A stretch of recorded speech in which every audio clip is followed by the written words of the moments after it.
नमस्कार, welcome to Bharti power. दोस्तों, US से एक ऑफिशियल डेलीगेशन आ रहा है जो इंटरिम ट्रेड डील था उसकी बात करने आ रहा है। और न्यूज़ ये आ रही है और यूएस ने ऑफिशियली इस बात को कंफर्म किया है कि वो इंडिया को पुश करेंगे F-35 खरीदने के लिए। आप सबको पता है कि F-35 जो है वो अमेरिका का सबसे बेस्ट फाइटर जेट है और 5th जनरेशन फाइटर जेट है, और ये माना जाता है कि दुनिया भर का सबसे एडवांस फाइटर जेट है।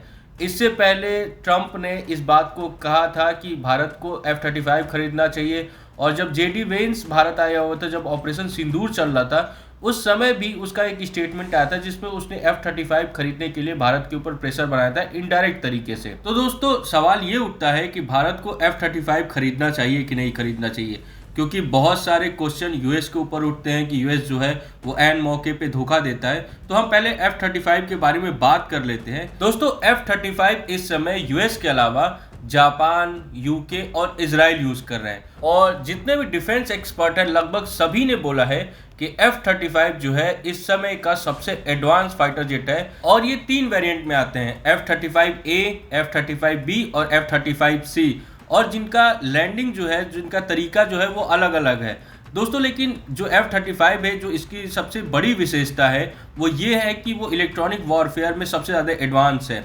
इसका जो कम्युनिकेशन सिस्टम है वो सबसे बेस्ट है। तो इस वजह से F-35 का बहुत ज़्यादा हाइप है। लेकिन बहुत सारे ऐसे रिसर्च भी हैं जिसमें ये कहा जाता है कि F-35 जो है वो बहुत ज़्यादा कॉस्टली है और इंडिया के लिए इफेक्टिव नहीं है।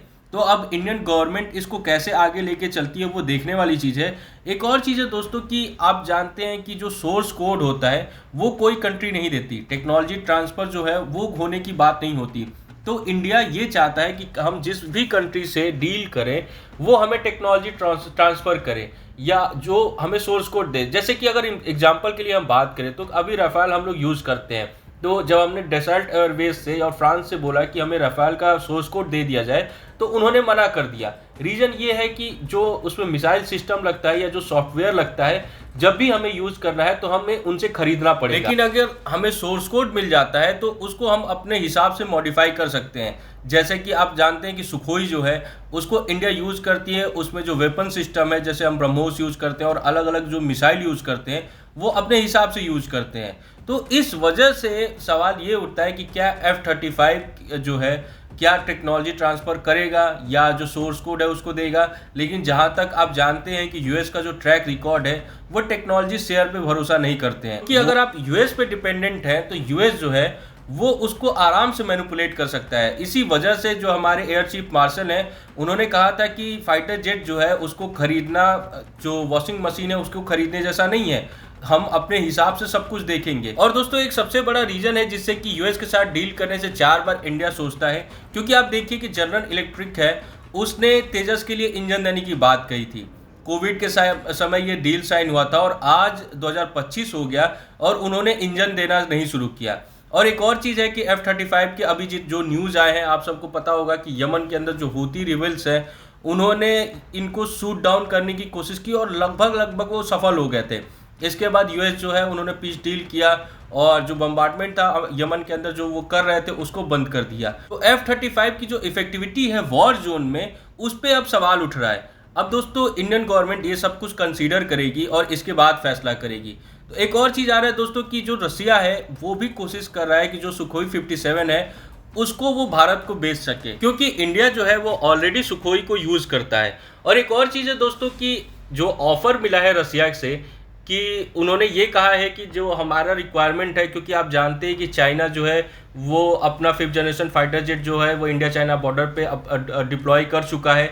जो पाकिस्तान है वो भी 40 J-35 फाइटर जेट जो है 5th जनरेशन वो चाइना से खरीद रहा है। तो हमें ज़रूरत है कि जल्दी से जल्दी 5th जनरेशन फाइटर जेट जो है हम भी खरीदें या कहीं से भी लेके आए। तो इस वजह से रसिया ने बोला है कि जो रिक्वायरमेंट है इंडिया का उसके हिसाब से हम तुरंत उसको दे सकते हैं। और दूसरी चीज़ उसने ये बोला है दोस्तों कि वो जो फाइटर जेट भारत जिस पे काम कर रहा है उसको डेवलप करने में वो हमारी मदद करेगा।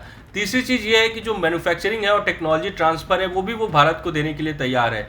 तो अब देखने वाली बात है कि भारत जो है वो इस पर क्या फ़ैसला लेता है, क्योंकि आप सबको शायद ये पता होगा कि 2018 तक भारत जो सुखोई 57 है उसके प्रोजेक्ट पर काम कर रहा था, और इसके बाद कुछ चीज़ें हुई जिसकी वजह से भारत जो है वो ये कह के अलग हो गया कि ये कॉस्ट इफेक्टिव नहीं है, और जो इसका स्टेल्थ है वो उतना इफिशियंट नहीं है जितना भारत की रिक्वायरमेंट है। तो इस वजह से भारत जो है इस प्रोजेक्ट से अलग हो गया। अब भारत को ये फिर से बेचने की कोशिश कर रहा है, तो भारत भी अब सोचेगा कि क्या करना है, क्योंकि हमें अपने हिसाब से लेना है, ऐसा फाइटर जेट लेना है जिसमें हम अपना हथियार डिप्लॉय कर सके। अब रसिया जो है वो सोर्स कोड दे देता है भारत को और टेक्नोलॉजी ट्रांसफ़र की बातें करता है, तो बहुत ज़्यादा चांसेस है कि इंडिया सुखोई 57 की तरफ जाए। लेकिन एक और चीज़ है दोस्तों कि एक तरफ जो यूएस है वो F-35 भेजने के चक्कर में लगा है और इंडिया को लगातार प्रेशराइज कर रहा है, और आप सबको पता है कि अभी हम उनके साथ ट्रेड डील साइन करने वाले हैं। तो हो सकता है कि इंडिया को वो प्रेशराइज इतना कर दे कि भारत मजबूर होकर F-35 खरीद ले। दूसरी तरफ रसिया जो है वो कोशिश कर रहा है कि वो सुखोई 57 भेज दे भारत को। और जो पाकिस्तान से न्यूज़ आई थी, जैसे कि जो रसिया का मीडिया है RT न्यूज़, तो उन्होंने ये दिखाने की कोशिश की थी कि पाकिस्तान ने दसाल्ट एयरवेज का जो रफ़ेल है उसको शूट डाउन कर दिया था। तो भारत को रफ़ाल को हटा के सुखोई 57 को यूज़ करना चाहिए, क्योंकि रशियन सुखोई 57 जो है वो ज़्यादा एडवांस है। तो अब दोस्तों दोनों साइड से दोनों देश जो हैं वो भारत को वू करने की कोशिश कर रहे हैं और ट्राई कर रहे हैं कि अपना जो प्रोडक्ट है वो भारत को बेच दे। एक और चीज़ है रसिया के ऊपर की जो सुखोई 57, इसकी एक सबसे बड़ी प्रॉब्लम ये है कि जो रसिया है वो ऑलरेडी कॉन्फ्लिक्ट में इन्वॉल्व है, तो वो किस तरीके से प्रोडक्शन करेगा, कितना टाइम लगाएगा या डिले करेगा। इस वजह से भी ये सवाल उठ रहा है कि अगर भारत डील साइन भी करता है तो क्या रसिया इसको सही टाइम पे दे सकता है कि नहीं, क्योंकि अभी तक जो S-400 का हमने डील साइन किया था रसिया के साथ वो कंप्लीट नहीं हो पाया है। तो क्या हम इसके लिए रसिया पर भरोसा कर सकते हैं कि नहीं। दूसरी तरफ दोस्तों इंडिया ने भी अपना एक 5th जनरेशन या ये कहिए कि 5.5 जनरेशन फाइटर जेट जो है वो बनाने की हम कोशिश कर रहे हैं, और आप सबको पता होगा कि AMCA जो है उसके ऊपर हम भारत काम कर रहा है, और ये भारत के लिए बहुत ज़रूरी है कि हम सेल्फ सफिशिएंट हो। क्योंकि आप जानते हैं जैसे कि मैंने पहले कहा कि रसिया जो है वो ऑलरेडी बहुत सारे कॉन्फ्लिक्ट में इन्वॉल्व है। यूएस जो है उसकी अपनी पॉलिटिक्स चलती है, अपने हिसाब से मैनिपुलेट चीज़ें करता है। जैसे कि इस समय मैंने बताया था आपको कि जो हमारा फाइटर जेट है उसका इंजन हम यूएस से इम्पोर्ट करते हैं और वो हमें नहीं दे रहा है वो, और हम उन पे डिपेंडेंट है, तो हमें वेट करना पड़ेगा चाहे कितना भी टाइम लग जाए। तो ये सबसे बड़ी प्रॉब्लम है, और इस वजह से भारत को चाहिए कि अपना इंडिजिनस जो है वो इंजन डेवलप करे और अपना एक fighter jet 5th generation develop करे। आप सबको पता है कि कावेरी इंजन की बहुत सारी बातें हो रही थी, और इस समय बहुत हाइप क्रिएट हुआ है कावेरी इंजन के बारे में कि भारत को कावेरी इंजन के ऊपर फिर से काम करना चाहिए। तो अब गवर्नमेंट क्या डिसाइड करती है ये समय के साथ पता चलेगा, लेकिन इम्पॉर्टेंट ये है कि जिस तरीके से चाइना और पाकिस्तान तैयारी कर रहे हैं भारत से लड़ने के लिए, क्योंकि चाइना के पास तो already 5th generation fighter jet है और वो पाकिस्तान को भी दे रहा है। जैसे मैंने आपको बताया चाइना जो है वो पाकिस्तान को J-35 आधे प्राइस पे दे रहा है। तो भारत को ज़रूरत है इस समय 5th जनरेशन फाइटर जेट की, वो कैसे कंप्लीट होती है वो आने वाले टाइम में पता चलेगा।